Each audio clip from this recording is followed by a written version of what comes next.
नमस्कार, मैं सीमा कुंडू स्वागत करती हूँ आप सभी का हमारे चैनल लेट्स फ्लाई मोटिवेशन में। अगर आपने चैनल को सब्सक्राइब नहीं किया है तो पहले चैनल को सब्सक्राइब कर दें ताकि हर नई वीडियो सबसे पहले आप तक पहुँचे। तो चलिए शुरू करते हैं।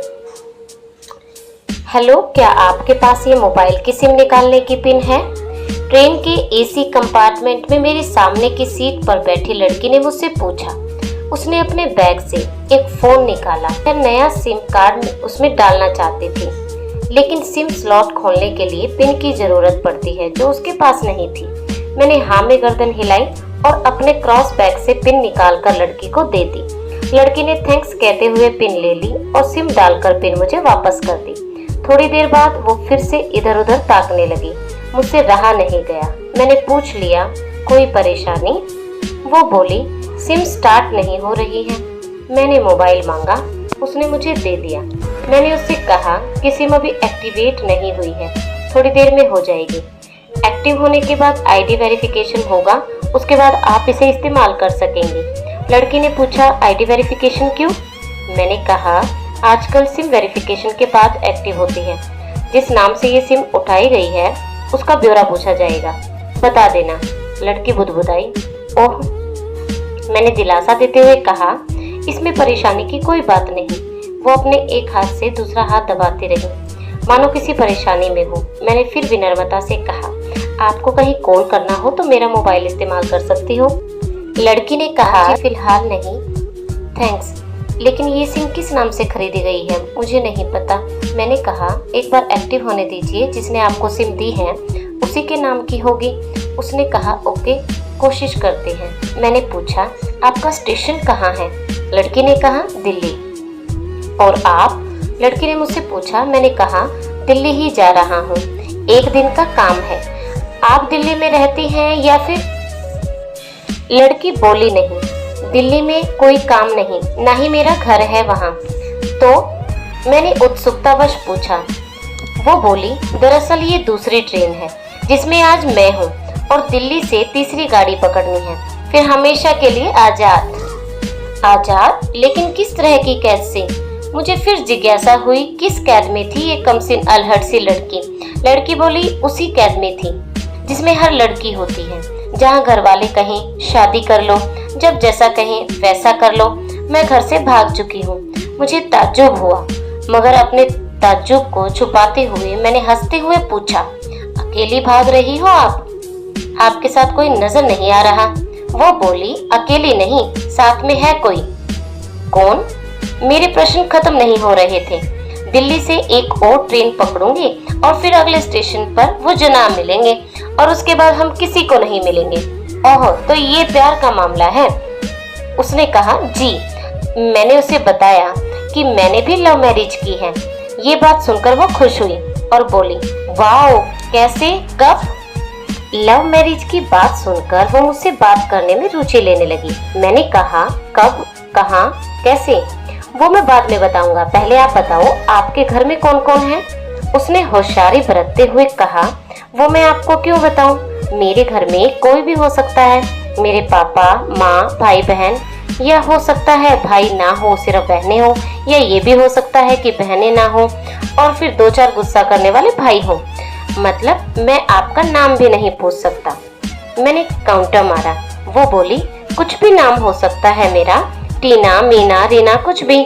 बहुत बातूनी लड़की थी वो। थोड़ी इधर उधर की बातें करने के बाद उसने मुझे टॉफी दी, जैसे छोटे बच्चे देते हैं। बोली, आज मेरा बर्थडे है। मैंने उसकी हथेली से टॉफी उठाते हुए उसको बधाई दी और पूछा, कितने साल की हो गई हो? वो बोली, 18। अच्छा, मतलब भागकर शादी करने की कानूनी उम्र हो गई है आपकी? वो हंसी। कुछ ही देर में काफी फ्रैंक हो चुके थे हम, जैसे बहुत पहले से जानते हो एक दूसरे को। मैंने उसे बताया कि मेरी उम्र 35 साल है, यानी 17 साल बड़ा हूँ। उसने चुटकी लेते हुए कहा, लग तो नहीं रहे। मैं मुस्कुरा दिया। मैंने उससे पूछा, तुम घर से भागकर आई हो, तुम्हारे चेहरे पर चिंता के निशान जरा भी नहीं है।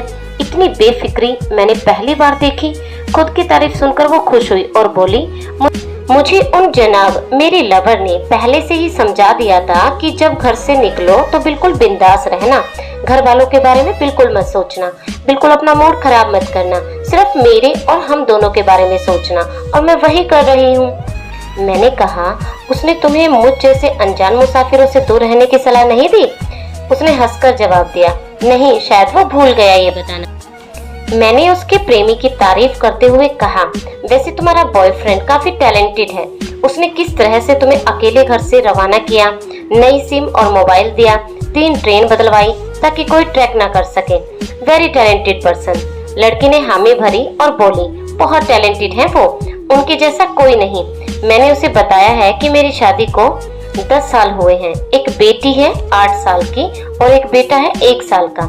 ये देखो उनकी तस्वीर। मेरे फोन पर बच्चों की तस्वीर देखकर उसके मुंह से निकल गया, ओह सो क्यूट। मैंने उसे बताया कि ये जब पैदा हुई तो मैं कुवैत में था, एक पेट्रो कंपनी में बहुत अच्छी जॉब थी मेरी, बहुत अच्छी सैलरी थी। फिर कुछ महीनों बाद मैंने वो जॉब छोड़ दी और अपने ही कस्बे में काम करने लगा।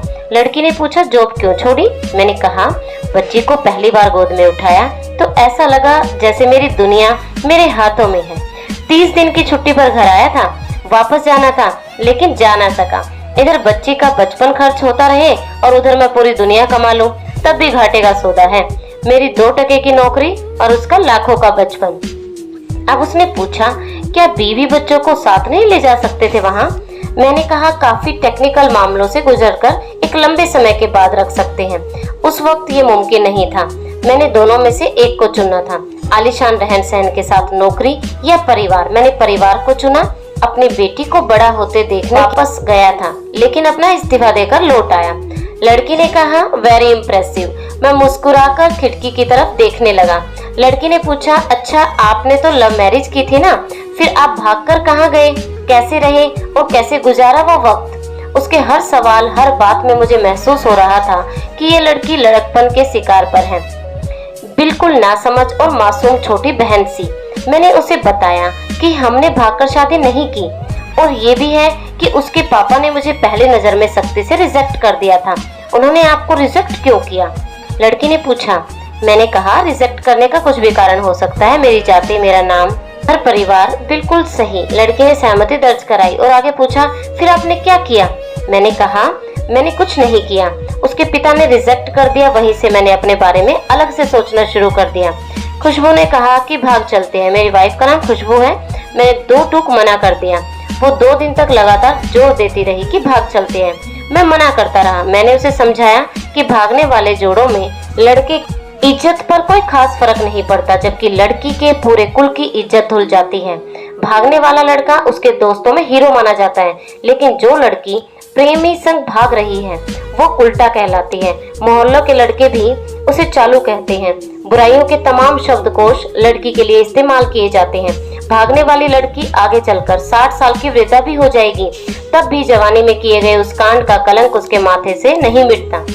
मैं मानता हूँ कि लड़का लड़की को तोड़ने का ये दोहरा मापदंड गलत है, लेकिन हमारे में है तो ये नजरिया गलत है, मगर सामाजिक नजरिया यही है। वो अपने नीचे का होठ दांतों तले पीसने लगी। उसने पानी की बोतल का ढक्कन खोलकर एक घुट पिया। मैंने कहा, अगर मैं उस दिन उसे भगा ले जाता तो उसकी माँ तो शायद कई दिनों तक पानी पीना भूल जाती। इसलिए मेरी हिम्मत ना हुई। ऐसा काम करूं, मैं जिससे प्रेम करूं उसके माँ बाप मेरे माँ बाप के समान ही तो हैं। चाहे शादी ना हो तो ना हो। कुछ पल के लिए वो सोच में पड़ गई, लेकिन मेरे बारे में और अधिक जानना चाहती थी। उसने पूछा, फिर आपकी शादी कैसे हुई? मैंने बताया कि खुशबू की सगाई कहीं और कर दी गई थी। धीरे धीरे सब कुछ नॉर्मल होने लगा था। खुशबू और उसके मंगेतर की बातें भी होने लगी थी, लेकिन जैसे जैसे शादी नजदीक आई उन लोगों की डिमांड बढ़ने लगी। लड़की ने पूछा, डिमांड मतलब? डिमांड का एक ही मतलब होता है, दहेज की डिमांड। परिवार में सबको सोने से बने तोहफे, दूल्हे को लग्जरी कार चाहिए, सास और ननद को नेकलेस वगैरह वगैरह। बोले, हमारे यहाँ रीत है। लड़का भी इस रीत का अदायगी का पक्षधर था। वो सगाई मैंने तोड़वा डाली, इसलिए नहीं कि सिर्फ मेरी शादी उससे हो जाए, बल्कि ऐसे लालची लोगों में खुशबू कभी खुश नहीं रह सकती थी, ना उसका परिवार। फिर किसी तरह घर वालों को समझा बुझाकर मैं फ्रंट पर आ गया और हमारी शादी हो गई। ये सब किस्मत की बात थी। लड़की बोली, चलो अच्छा हुआ आप मिल गए, वरना वो गलत लोगों में फंस जाती। मैंने कहा, जरूरी नहीं कि माता पिता का फैसला हमेशा सही हो, और ये भी जरूरी नहीं कि प्रेमी जोड़े की पसंद सही हो। दोनों में से कोई भी गलत या सही हो सकता है। काम की बात यहाँ ये है कि कौन ज्यादा वफादार है। लड़की ने फिर से पानी का घूंट लिया और मैंने भी लड़की को तर्क दिया कि हमारा फैसला गलत हो जाए तो कोई बात नहीं, उन्हें ग्लानि नहीं होनी चाहिए। मैंने कहा फैसला ऐसा हो जो दोनों का हो, बच्चों और माता पिता दोनों की सहमति हो, वही सबसे सही है। बुरा मत मानना, मैं कहना चाहूंगा कि तुम्हारा फैसला तुम दोनों का है, जिसमें तुम्हारे पेरेंट्स शामिल नहीं है, ना ही तुम्हें इश्क का असली मतलब पता है अभी। उसने पूछा क्या है इश्क का सही अर्थ? मैंने कहा तुम इश्क में हो, तुम अपना सब कुछ छोड़कर चली आई हो, ये सच्चा इश्क है। तुमने दिमाग पर जोर नहीं दिया, ये इश्क है। फायदा नुकसान नहीं सोचा, ये इश्क है। तुम्हारा दिमाग दुनियादारी के फितूर से बिल्कुल खाली था और उस खाली जगह में इश्क का फितूर भर दिया गया। जिन जनाब ने इश्क को भरा, क्या वो इश्क में है? यानी तुम जिसके साथ जा रही हो वो इश्क में नहीं, बल्कि होशियारी और हीरोगरी में है। जो इश्क में होता है वो इतनी प्लानिंग नहीं कर पाता है, 3 ट्रेनें नहीं बदलवा पाता है, उसका दिमाग इतना काम ही नहीं कर पाता। कोई कहे मैं आशिक हूँ और वो शातिर भी हो, ये नामुमकिन है। मजनू इश्क में पागल हो गया था, लोग पत्थर मारते थे उसे। इश्क में उसकी पहचान तक मिट गई। उसे दुनिया मजनू के नाम से जानती है, जबकि उसका असली नाम कैस था, जो नहीं इस्तेमाल किया जाता। वो शातिर होता तो कैस से मजनू ना बन पाता। फरहाद ने शीरी के लिए पहाड़ों को खोदकर नहर निकाल डाली थी और उसी नहर में उसका लहू बहा था। वो इश्क था। इश्क में कोई फकीर हो गया, कोई जोगी हो गया। किसी माझी ने पहाड़ तोड़कर रास्ता निकाल लिया। किसी ने अतिरिक्त दिमाग नहीं लगाया, चालाकी नहीं की। लालच, हवस और हासिल करने का नाम इश्क नहीं है, इश्क समर्पण करने का नाम है। इसमें इंसान सबसे पहले खुद का समर्पण करता है, जैसे तुमने किया, लेकिन तुम्हारा समर्पण हासिल करने के लिए था, यानी तुम्हारे इश्क में लालच की मिलावट हो गई। लड़की अचानक खोसी गई। उसकी खिलखिलाहट और खिंदाड़पन एकदम से खामोशी में बदल गया। मुझे लगा मैं कुछ ज्यादा बोल गया, फिर भी मैंने जारी रखा। मैंने कहा प्यार तुम्हारे पापा तुमसे करते हैं, कुछ दिनों बाद उनका वजन आधा हो जाएगा। तुम्हारी माँ कई दिनों तक खाना नहीं खाएगी, ना पानी पिएगी, जबकि आपको अपने आशिक को आजमा कर देख लेना था। ना तो उसकी सेहत पर फर्क पड़ता, ना दिमाग पर और ना अक्लमंद पर। अपने लिए अच्छा सोच लेता। आजकल गली मोहल्ले के हर तीसरे लौंडे लपाटे को जो इश्क हो जाता है वो इश्क नहीं, वो सिनेमा जैसा कुछ है, एक तरह की स्टंटबाजी, डेयरिंग, अलग कुछ करने का फितूर और कुछ नहीं। अब लड़की का चेहरे का रंग बदल गया। ऐसा लग रहा था कि वो अब यहाँ नहीं, उसका दिमाग कहीं अतीत में टहलने निकल गया है। मैं अपने फोन को स्क्रॉल करने लगा, लेकिन मन की इंद्री उसकी तरफ थी। थोड़ी ही देर में उसका और मेरा स्टेशन आ गया। बात कहाँ से निकली थी और कहाँ पहुँच गई। उसके मोबाइल पर मैसेज टोन बजी, देखा सिम एक्टिवेट हो गया है। उसने चुपचाप बैग में से आगे का टिकट निकाला और फाड़ दिया और मुझे कहा एक कॉल करना है। मैंने मोबाइल दिया। उसने नंबर डायल करके कहा सॉरी पापा, और सिसक सिसक कर रोने लगी। सामने से पिता भी फोन पर बेटी को संभालने की कोशिश करने लगे। उसने कहा पिताजी आप बिल्कुल चिंता मत कीजिए, मैं घर आ रही हूँ। दोनों तरफ से भावनाओं का सागर उमड़ पड़ा। हम ट्रेन से उतरे। उसने फिर से पिन मांगी, मैंने दी। उसने मोबाइल से सिम निकाल कर तोड़ दी और पिन मुझे वापस कर दिया। मेरा दावा है माता पिता से ज्यादा तुम्हें दुनिया में कोई प्यार नहीं कर सकता। आशा करती हूँ कि आपको ये कहानी पसंद आई होगी। अगर आपको ये कहानी अच्छी लगे तो इसको शेयर व लाइक जरूर करें।